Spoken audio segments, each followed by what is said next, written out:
السلام دوستو، آسٹریلیا کے سڈنی میں ایک بڑا اندرناک واقعہ پیش آیا ہے۔ ایک پولیس آفیسر 2020 میں ایک بزرگ کے گھر پہ جاتا ہے کیونکہ اس کے پاس اس کے سرچ وارنٹ ہوتے ہیں بچوں کے ساتھ غلط کاری کے الزام میں۔ اس کے گھر میں جا کے اس کی جانچ پڑتال کے دوران، تفتیش کے دوران اس کو آئیڈیا ہوتا ہے کہ اس کے پاس اس کے گھر کے سیف میں $1,00,000 موجود ہیں۔ اب وہ بزرگ آدمی اپنی سزا بھی کاٹ کے واپس آ جاتا ہے۔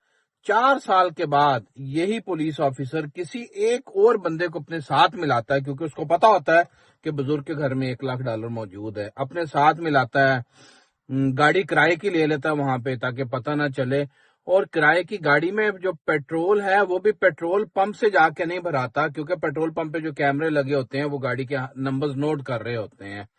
کیا کرتا ہے کہ گھر سے کین اٹھاتا ہے اور کین لے کے جاتا ہے کسی اور گاڑی پہ پیٹرول پمپ سے، ان کینز کے اندر پیٹرول بھرواتا ہے، ان کینز کو اپنے گھر پہ لے کے آتا ہے جو ڈبے ہوتے ہیں بڑے، اور گھر میں آ کے گاڑی میں پیٹرول ڈالتا ہے جو کرائے کی گاڑی ہوتی ہے۔ بزرگ کے گھر چلا جاتا ہے، اس کو جا کے باندھ دیتا ہے۔ باندھنے کے بعد اس کے اوپر اتنا زیادہ پریشر ڈالتے ہیں کہ بتاؤ کہ سیف کی چابی کہاں پہ ہے۔ اب بزرگ ڈر کے مارے، نہیں تو اس کو کہتے ہیں کہ ہم تمہارے ساتھ بہت برا کر دیں گے، ڈر کے مارے بزرگ ان کو بتا دیتے ہیں جی سیف کی چابی ادھر ہے۔ وہ چابی لیتے ہیں اور $1,00,000 وہاں سے چوری کر کے، ڈکیتی کر کے واپس آ جاتے ہیں۔ جو ہی یہ خبر سوشل میڈیا پہ پھیلتی ہے تو ایک دم سے بڑا طوفان سا آ جاتا ہے۔ خیر پولیس بڑی تیز ہے یہاں کی، آسٹریلیا کی، وہ اپنی تفتیش کرتے کرتے اس مقام پہ پہنچ جاتی ہے کہ ان کو پتہ چل جاتا ہے کہ یہ چوری اور ڈکیتی کس نے کی ہے۔ پولیس آفیسر کو گرفتار کر لیا جاتا ہے اور پولیس آفیسر پہلی ہی پیشی میں اپنا جرم مان جاتا ہے۔ خیر اگر نہ مانتا تو بہت بڑی سزا ہونی تھی۔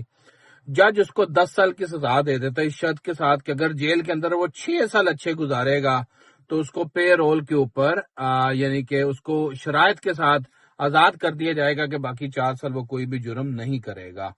تو اس جج بہت سخت اس چیز کے اوپر نوٹس لیتا ہے کہ ایک ایسا شخص کہ جس نے پولیس میں کام کرتا تھا اور پولیس کی سرکاری وردی میں وہ اس گھر میں گیا اس ملزم کو گرفتار کرنے، اور اس وقت جو اس کو انفارمیشن ملی اس انفارمیشن کو ڈکیتی کے لیے اس نے اپنے ذاتی مفاد کے لیے استعمال کیا ہے۔ یہ ایک بڑا سنگین جرم ہے، اور اس قسم کے جو جرائم ہیں اس کو کنفلکٹ آف انٹرسٹ کہتے ہیں۔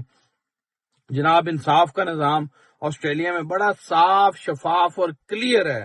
یہاں پہ نہ پیسے چلتے نہ رشوت چلتی ہے۔ آپ بڑے ہیں چھوٹے ہیں، قانون سے بالا تر نہیں ہے۔ اللہ کرے پاکستان میں بھی اس قسم کے انصاف کا معاملہ ہو۔